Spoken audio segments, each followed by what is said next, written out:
Panel one, thank you everyone for attending. Thank you, Kyle. So Kyle, I'll put him on in a second here. He is a friend of mine, known him for a number of years.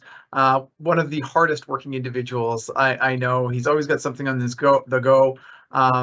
And recently was the Chief Technology Officer. What was your role at Consumer Protections?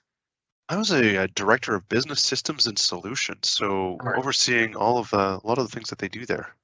Excellent. And now your new role, I don't, when I have conversations with Kyle, he tells me all kinds of interesting stuff. I have no idea actually what I do. Yeah, it's very, very interesting. So I'm just going to put him on and introduce him and let you take it from there. And please, like, this is great. Like, he can answer any questions. I've got a few different things that we can talk about as well. ChatGPT will spend a lot of the time. It's a new search technology that people should be looking at. So without that, here's Kyle.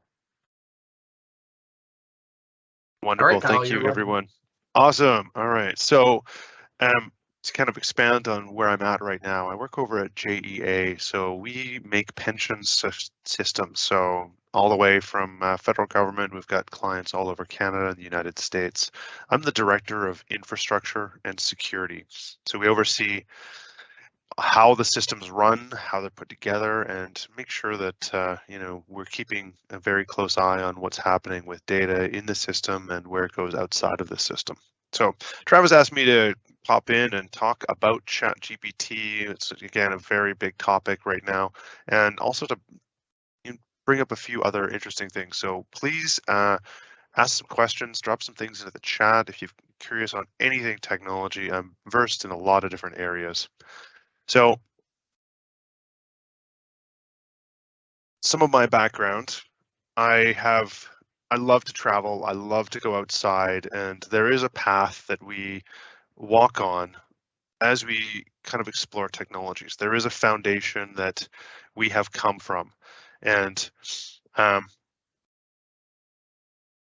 many of you may remember, AOL or Yahoo or Alta Vista and some of the old websites that, MySpace, just like things that would kind of, now you look at it and it's like, oh my, we had to live with that.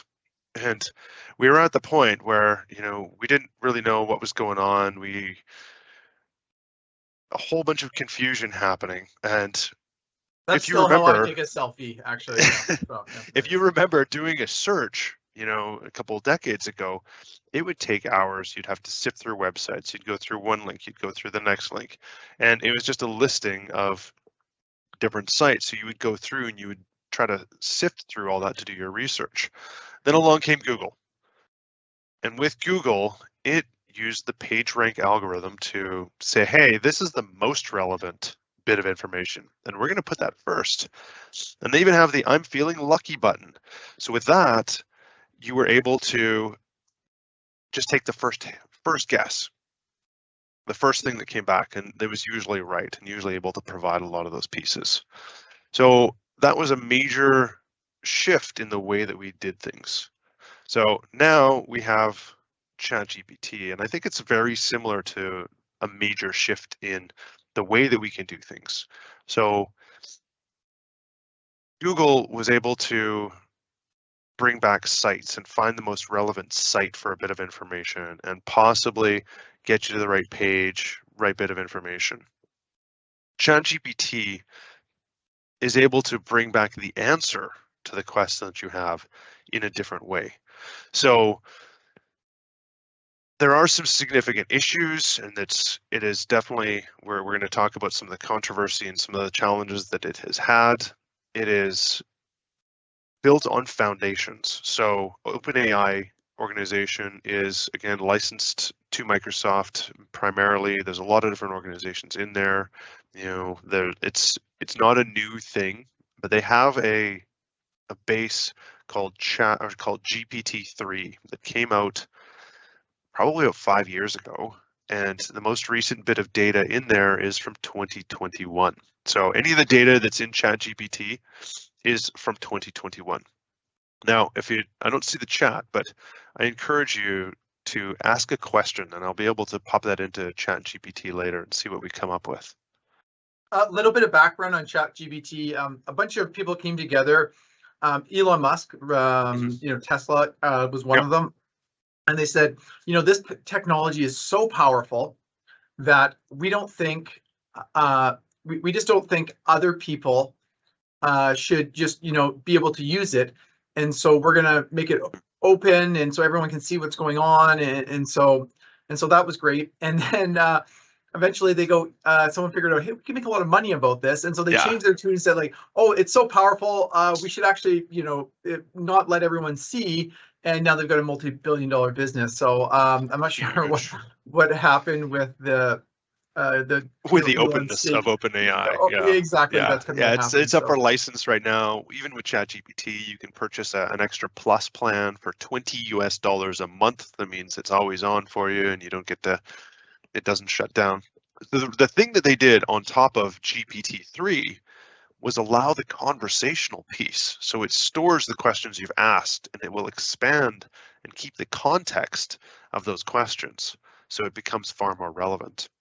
So Meta, Facebook, and Google all have their own engines like this, like GPT-3, but they don't have this conversational piece on top. That's the secret sauce that ChatGPT has put together, and it just turned out really right. They have had a lot of issues, though. I don't know if anyone remembers Microsoft had a chatbot out that was Taylor, and they had to shut it down within a day because it just, like, people fed it some very unhealthy comments, and so they've had issues. Like, they had to censor it, they had to shut it down. For ChatGPT, go ahead. Oh, sorry, finish your story, then I got a question for you. For ChatGPT, the controversy is that they paid people $2 an hour out of Kenya to go through and review a lot of very unhealthy content to censor it out of ChatGPT before hitting anybody else. So where is this an app on your phone? Is this a web page you go to? Like, are you going to talk a little bit about that? It's a web page. Okay. Yeah, it's a web page you go to, you sign in. There's also, you can access it on your phone. There's Chrome extensions, so that when you're doing a search for something else, it will actually pop up on the side and give you some details that way. So it's expanding. It is growing fast. Again, 1 million users in 5 days. It's over 100 million users in like 40 days. It's phenomenal how fast this thing's grown. And so if one of the, someone on this wanted to test this out, where would they go? Would they search for ChatGPT? Like, how does that work? That's exactly it. Search for ChatGPT, and it's from OpenAI. We can send the links out after as well, Travis. Okay, we can do that. Yeah. Yeah, makes it nice and easy for them. You said you have to sign up for it. So how does that work? Sign up. You get a free account, and you can ask. I believe there's a limit. I don't think any of us will ever hit that limit. It's more if you're using it in a corporate environment that you would hit those limits, and it is free to use. There's of course the caveats that we're kind of going to talk about in this one. It makes things up. It is really good at making things up and doing an autocomplete. So it has passed MBA exams. It has passed SATs. It has done some really cool stuff in the amount of time. It's also being used for doing new email scams, and there's right. Yeah, it is because it's so convincing, right? It just has to be able to toss together enough information, and autocomplete, write a report or write an email based on this. And there has been many uses. So now there's books being published on Amazon that is using AI generated images and AI generated text, and is up for sale, that someone has just gone and thrown together. So for folks on this, sometimes they'll have like a question: how do I change how do I change you got that phone, an iPhone, and Google actually comes up with they'll on there, they've got a bit of AI. They'll pull something, a web page that they think is the best explanation. The ChatGPT will actually, if you do that, they'll give you like a detailed way to do something. Yes. So if you have it's great for answering questions. You know, they say, well, Google So something. this Well, screenshot, I know it's a whole bunch of text in there, but I asked the question, what materials do I need to build a deck? And this is the response, okay. which is, 14 different points of the things that I would need to be able to build a deck and how they fit together. Interesting. Yeah. So Google result cannot do that. Okay. And you said the conversation. So what is so they would have this call, you put this, and then the next time you search, they know that you search for building a deck, so there might be something tailored to, furniture. Is that kind of the idea behind it? Even more. So in this example, like some of the items that come up, materials that come up are ledger board or concrete mix. So if I were to say, what type of ledger board?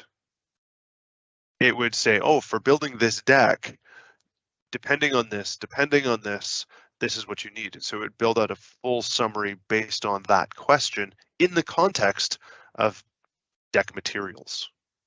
So this could be really handy for someone who's doing a project. Oh, yeah. And you're always, like, do you have a carpenter you can call? You can just pull up this and they would, be able to answer your questions quite easily. Oh, interesting. Exactly, for any questions. And so we're here in Victoria, and there's a brewery downtown called Whistlebuoy, and they have used ChatGPT to build a recipe and have now made a beer with that recipe. Oh, interesting. RoboBrew. So if you get downtown Market Square, check it out. There's going to be so many different use cases for ChatGPT. Okay. I don't know. Do you see any questions on there? No, not yet. No, that Okay. I've got lots actually to go as we go through. So I've got All right. yeah, so, yeah. Well, if you want to jump to questions for around ChatGPT, could you actually pull up the software? Like, are you able to on your like why don't we go to the page and we'll show just an example of using it? And so yeah, totally.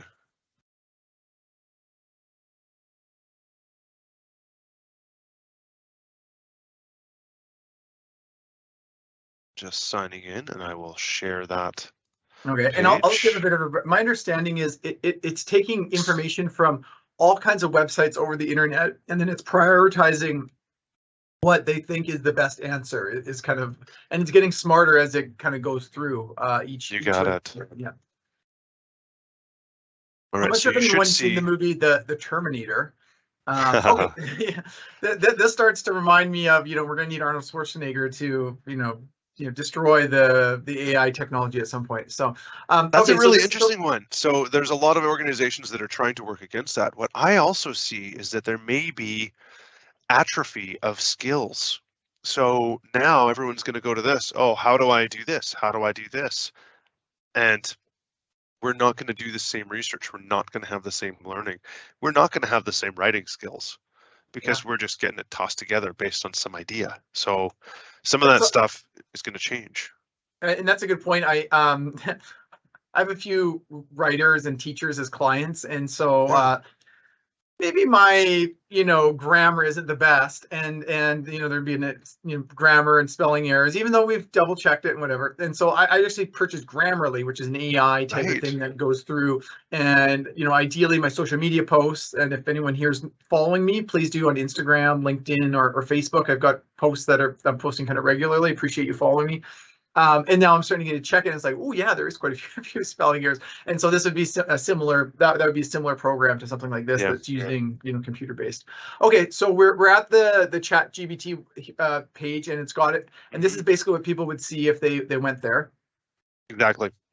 And then so now we're on a new chat that pops up right away, and we can ask a question. So well, why don't we ask, when should I start drawing on my RRSPs?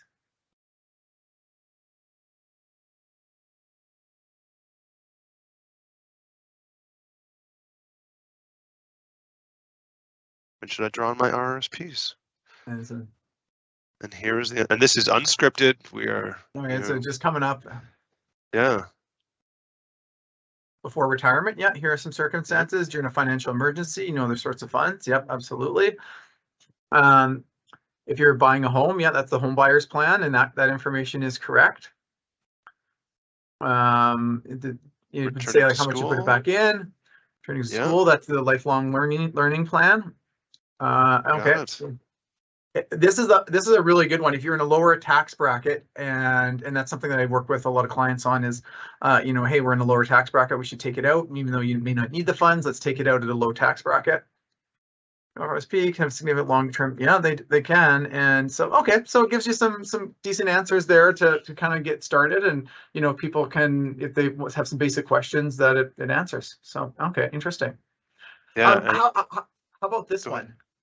one? How do I my TV? How do I fix my controller with my TV? Because that, like, my mom, everyone, is very, the TV all of a sudden stops working. And so how would we phrase that? So like you kind of have that where like my controller doesn't work with my TV. Yeah. So we could say I have a Samsung TV Yeah. and the remote stopped working. How do I Okay. fix it? Sure. Yeah.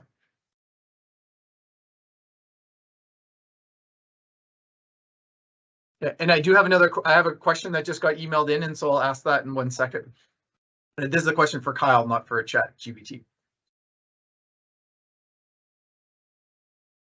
So it'll take a second, and a lot of Yeah. this actually, it is typing it out like this to have comfort, because the Oh, response in the back end comes back.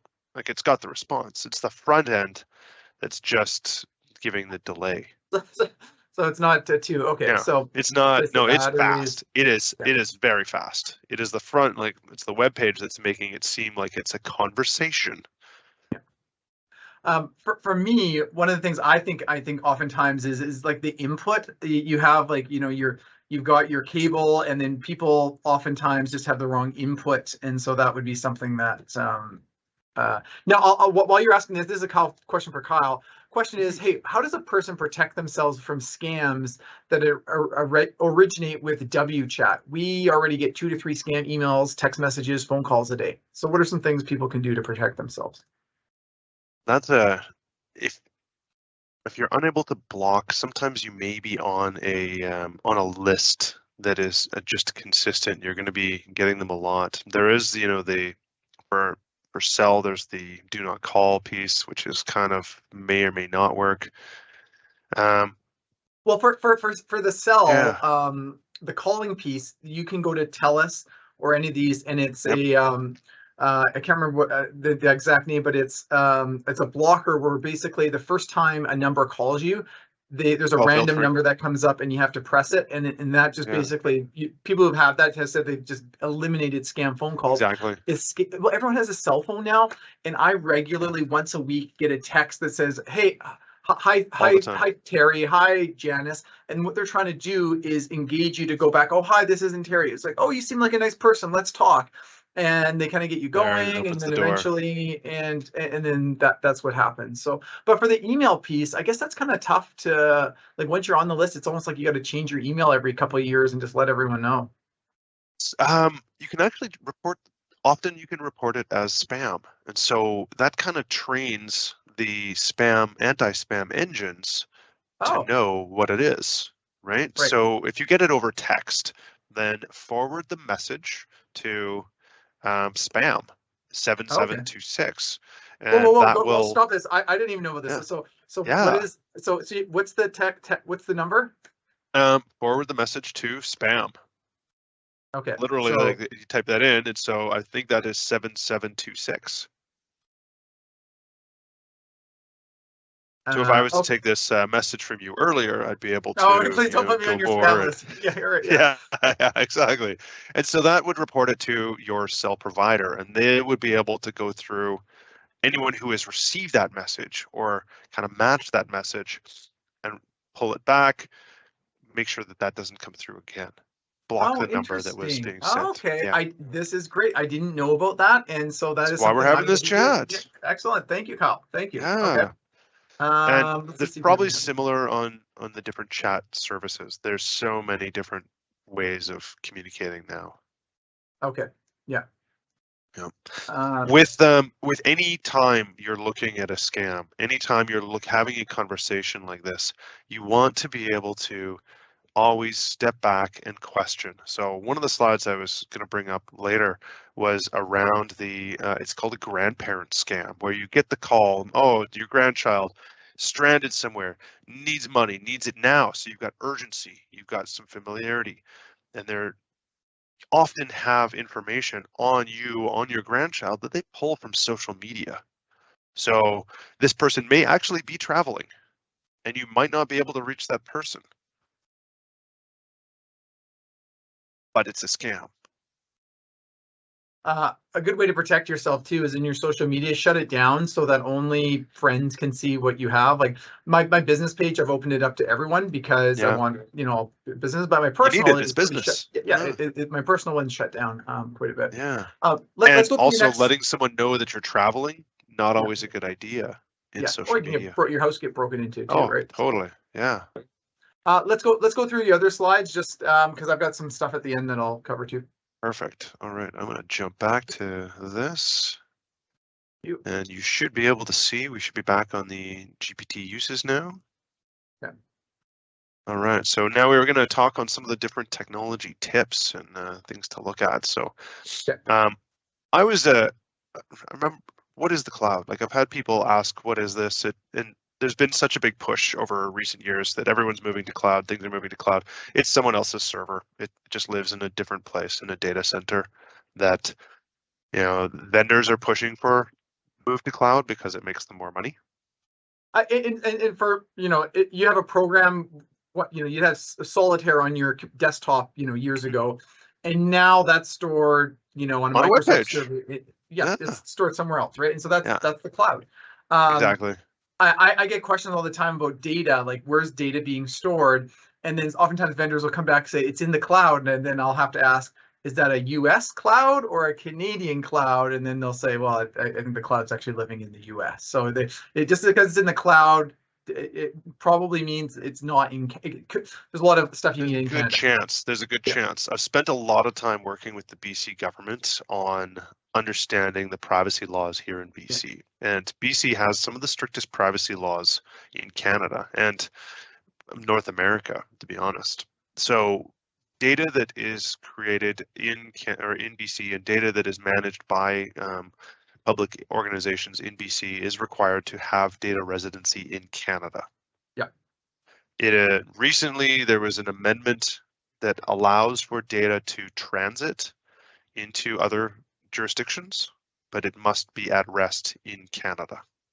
So the major providers, Amazon, Microsoft, and Google, all have data centers in Canada to be able to provide those services. Interesting. Okay. Yeah. What else do we got? All right. Passwords. Oh, yes.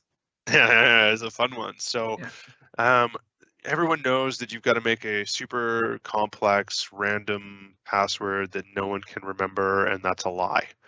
So the more popular opinion right now is that longer is better. So if you can make a password that is actually not a password, but a passphrase, to be able to extend it and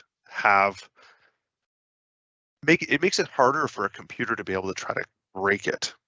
So as we're kind of coming into this time where computing is just exponential, having a longer password will protect you. So in my case, half full red coffee, one half full red coffee is a good password. It's easy for me to remember. I have a nice red cup here to remind me.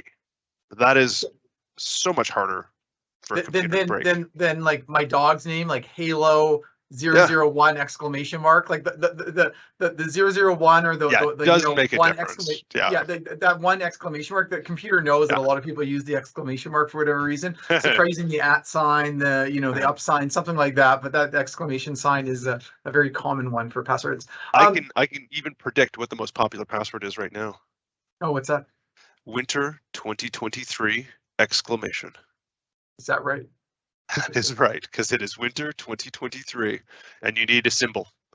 That's right, and the exclamation. I do have a couple questions from a client, yes. but I'll get to those in a second. Speaking of passwords, on your phone, there's a password app there. how safe is that? I use that actually quite a bit. And one of the nice things it says is like, hey, your password has been compromised for Right. this website or whatever in a data leak. And it's like, oh, well, I should change it. And then one of the things is like you have, multiple passwords. The only thing is like when you go from your phone to your computer, you have to Yeah. kind of look on your phone to see them. But yeah, so get your thoughts on the keeping your passwords on your phone. I support having unique passwords. There's a lot of different tools that you can use to be able to get there. Some are easier to use than others. So like you said, the one on your phone, you can't transition to your desktop as easy or laptop as easy. So tools like 1Password or Bitwarden, there's many others that are more kind of corporately focused because they're willing to pay a lot more, Yeah. but they do work quite well. So even in the case if you have to go to, like a Google Password Manager because you've got Chrome on all your devices, go with it. Just some way to be able to do it. Personally, we use 1Password family. 1Password is a Canadian company, so happy to support them. Okay, thank you. Yeah. What other slides do you have? It was that scam tactics. So we already kind of walked through, there are definitely things to watch out for out there. I did work at Consumer Protection BC. They have a phenomenal social media presence. Yep. Their website has loads of information on scams, on tips for anything that is business to consumer related. So kudos to them. Then they actually have the legislation for telemarketers and pieces there. So yeah, they have the power. They're like Better Business Bureau on steroids. Okay. Yeah, highly recommend. Okay. Then one of the things that is incredibly important is to just keep learning, right? Yeah. There are all of these sites have courses out there for free, for next to free. Udemy's $20 for a class that will take you through a lot of pieces. My wife took one on data science because she was interested, so you can walk through those pieces. Books, YouTube, LinkedIn Learning. So you may not know as well, Travis, that the Greater Victoria Library has an agreement with LinkedIn Learning. You can sign in and take any class from LinkedIn Learning with your library card. Wow. So it's really, they've got an incredible catalog. With this learning too, everyone with the phone seems to be, there's a lot of mystery with the phone. And so going to wherever you bought the phone and they'll go through it with you, and then don't be afraid to go back, because chances are the person that helped you last time isn't there. So, you'll get a new person and they might know more than something else than the other person. Yeah. There are some neat things with your phone of just about pulling down, like if you swipe your finger from the top of the phone and pull down, there's this little menu that comes up, and you can use it like a flashlight. There's a little flashlight thing that uses the camera light, and it illuminates it. There's a timer. There's a record, so you can actually record things on your phone. Focus, you can put do not disturb, so if you're going to bed, you can just type that, and you won't get calls and texts and stuff in the middle of the night. And set your volume and brightness. So that's a really neat, I'm not sure if everyone knows, you just swipe down and do that. So I really like that focus assist. So you can set focus assist on your phone to, automatically turn on to do not disturb at a certain time. Then you get some quiet. You can also set favorites or exemptions to that, so people that can get through that if you're worried about that. so let's answer the. Sorry, go ahead. Yeah. The other point on this slide is ChatGPT. You could use ChatGPT to ask that question. How do I set up Focus Assist on my phone? Good question. The question, the email is like, is ChatGPT the same technology being used in apps where people, quote unquote, create AI friends that interact as if they're real people? If so, is the information stored on this website intrusive? If the website is analyzing all of your inquiries and storing the information, would you not even be more vulnerable if it gets hacked? How do you protect your privacy? That is the very similar engine. So GPT-3 is the engine that has been used underneath a lot of these. Everything from creating marketing content to responding to chats, because it's so good. It comes up with great answers. The data would be stored and used to create future, like to train it, to create future responses. So do be careful with personal information anytime. You can often put in pseudo information or fake information or something that is not sensitive. Do avoid putting sensitive information to any website in general. So even putting your birth date or answering some of these security questions. There's always the social media is like, oh, who's your favorite dog? Where did you live? What school did you go? And those are used to build a profile to be able to scam someone and impersonate someone. So quite dangerous. Some of the password managers have the ability to either generate those questions and answers or be able to work with them. So it kind of takes that away from being a risk and helps you remember those pieces. That's That great. the question? Yep, absolutely. Is it a good idea to have a free version of WinScribe running in the background on your computer when surfing the web? I don't actually know what WinScribe is.